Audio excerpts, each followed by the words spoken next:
আসসালামু আলাইকুম, welcome back to মিশাল স্কুল। আজকের ক্লাসে আমরা প্রেজেন্ট ইনডেফিনিট টেন্সের নেগেটিভ পার্ট নিয়ে আলোচনা করব। এর আগে আমরা অ্যাফার্মেটিভ পার্ট শিখেছি। অ্যাফার্মেটিভ সেন্টেন্সে ছিল হ্যাঁ বোধক বাক্যগুলো। আর আজকের লেসনে আমরা শিখব কিভাবে আমরা প্রেজেন্ট ইনডেফিনিটে না বোধক বাক্যগুলো বলবো।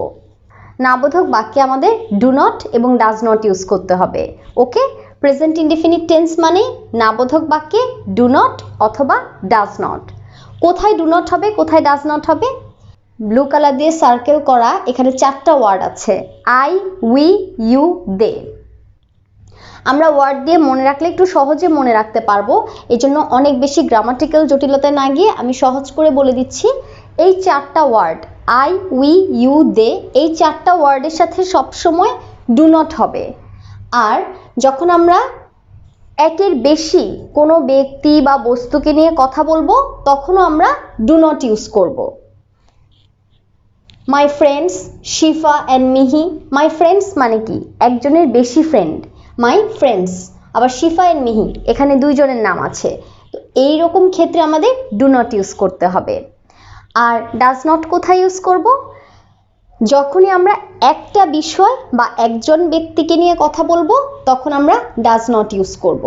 হি, শি, ইট, রাহা। হি এখানে একটা ছেলেকে বোঝাচ্ছে, শি একজন মেয়ে, ইট এটা বই হতে পারে, কলম হতে পারে, এটা বিড়াল বা কুকুরও হতে পারে ইট দিয়ে। রাহা একটা মেয়ের নাম বোঝাচ্ছে। এখানে কিন্তু এভরি ওয়ান ওয়ার্ডটার সাথেও ডাজ নট হয়। আমি কিন্তু কয়েকটা ভিডিও দিয়েছি যেখানে অক্সিলারি ভার্বগুলো সহজে শেখা যায়। এর মধ্যে এই ভিডিওটি আমরা অবশ্যই দেখব যেন আমরা খুব সহজে ডু নট এবং ডাজ নট ইউজ করতে পারি। আমি রাতে টিভি দেখি না, তাহলে এটা কিভাবে বলবো? I do not watch TV at night. I do not watch TV at night. Number 2তে আছে তুমি নিয়মগুলো মেনে চলো না। তুমি নিয়মগুলো মেনে চলো না। You do not follow the rules. You do not follow the rules.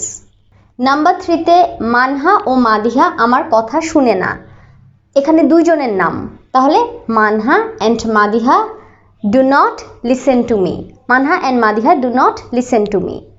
Next সেন্টেন্সে আছে আমার বন্ধুরা গ্রামে যায় না।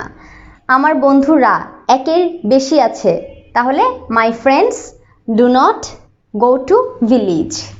তাহলে my friends do not go to village. এখন ডু নট দিয়ে আমরা দেখলাম আই, উই, ইউ, দে বা একের বেশি হলে আমরা এই সেন্টেন্সগুলো তৈরি করতে পারি। তাহলে কোথায় আমরা ডাজ নট ইউজ করব? যখন একজন ব্যক্তি নিয়ে কথা বলবো। সে টাকা চায় না। He does not want money. He doesn't want money. 6 নম্বরে আছে টুম্পা ছবি তুলে না। Tumpa does not take picture. Tumpa does not take picture.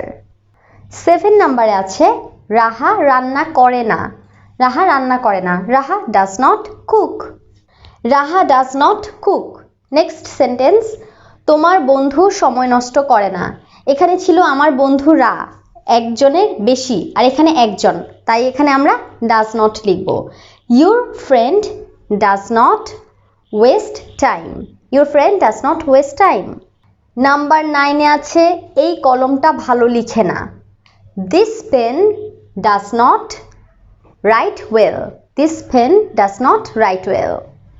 This, that, everyone এই 3টা ওয়ার্ডের সাথেও কিন্তু ডাজ নট হবে। আর এই কলমটা দিয়ে তো আমি একটা কলমকেই বুঝিয়েছি। 10 নম্বরে আছে শিফা তার মতামত দেয় না। শিফা does not give her opinion.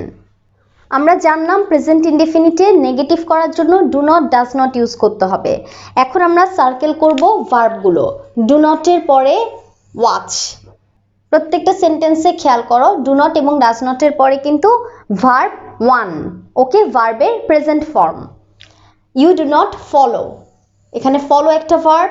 Manha and Madiha do not listen to me. এখানে লিসেন এটা একটা verb. Go, want, take, cook, waste, write, give। তাহলে আমরা যে 10টা ভার্ব পেয়েছি এই 10টা ভার্বেরই কিন্তু শুধুমাত্র প্রেজেন্ট ফর্ম বা ভার্ব 1 ইউজ হয়েছে। এখন আমরা সেন্টেন্সগুলো খুব কুইকলি পড়ব। I do not watch TV at night. You do not follow the rules. Manha and Madiha do not listen to me. My friends do not go to village. He does not want money. Tumpa does not take picture. Raha does not cook. Your friend does not waste time.